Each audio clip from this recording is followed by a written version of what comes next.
Hello बच्चों, तो चलिए इस प्रश्न को पढ़ते हैं। एक बीमा कंपनी का सेल्समैन समान आयु वर्ग व अच्छे स्वास्थ्य वाले 5 व्यक्तियों को पॉलिसी बेचता है।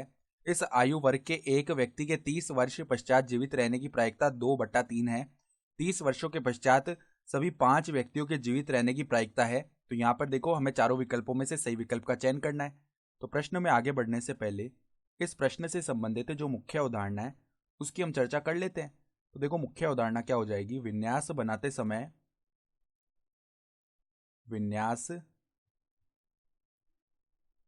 समय और का बोध होने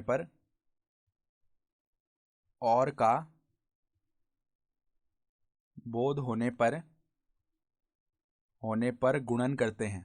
ठीक है, तो ये तो हम जानते हैं।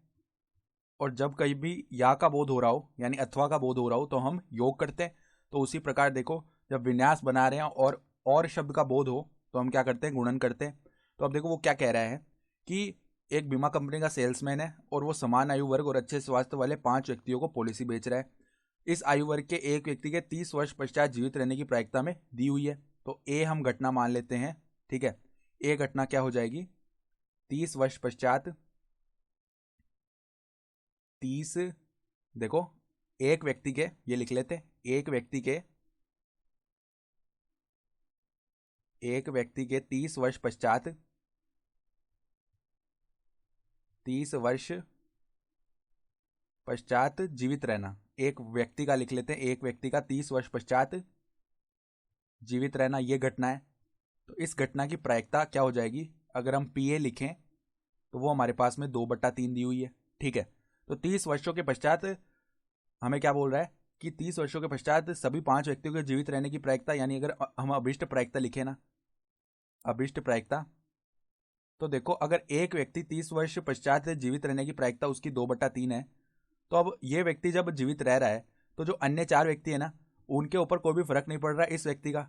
अर्थात जब 5 व्यक्ति जीवित रहें, ये एक स्वतंत्र घटना है। ठीक है, यानी 5 व्यक्तियों, मान लो ये व्यक्ति मर जाता है तो अन्य 4 व्यक्तियों पर कोई भी फर्क नहीं पड़ेगा ना, अन्य 4 व्यक्तियों की प्रायिकता पर। तो ये तो एक स्वतंत्र घटना हो रही है। ठीक है, तो यहाँ पर हम क्या करते हैं, देखो यदि हमें 30 वर्षों के पश्चात सभी 5 व्यक्तियों की जीवित रहने की प्रायिकता लिखनी है तो देखो एक व्यक्ति की 2/3 है। अब दूसरे व्यक्ति की लिखेंगे तो यहाँ पे और का बोध हो रहा है ना, पहले की तो 2/3 आ गई और दूसरे की प्रायिकता क्या हो जाएगी, 2/3। फिर इसी प्रकार तीसरे व्यक्ति की प्रायिकता भी 2/3, चौथे व्यक्ति की भी प्रायिकता 2/3 और पांचवें व्यक्ति की भी प्रायिकता 2/3। तो यहाँ पे देखो ऊपर तो 2 की घात 5 बन गया है, यानी ये हो गया 32, और यहाँ पर देखो 3 आएगा ना, 2/3 है। तो यहाँ पे देखो नीचे क्या बन जाएगा, 3 की घात 5 बन जाएगा, जो कि क्या होता है हमारे पास 243। ये आ गया, ये आ गई हमारी अभिष्ट प्रायिकता, यानी कि विकल्प सी जो है 32/243 ये हमारा सही विकल्प हो जाएगा। तो आशा करता हूँ कि आपको ये प्रश्न समझ में आया होगा। धन्यवाद।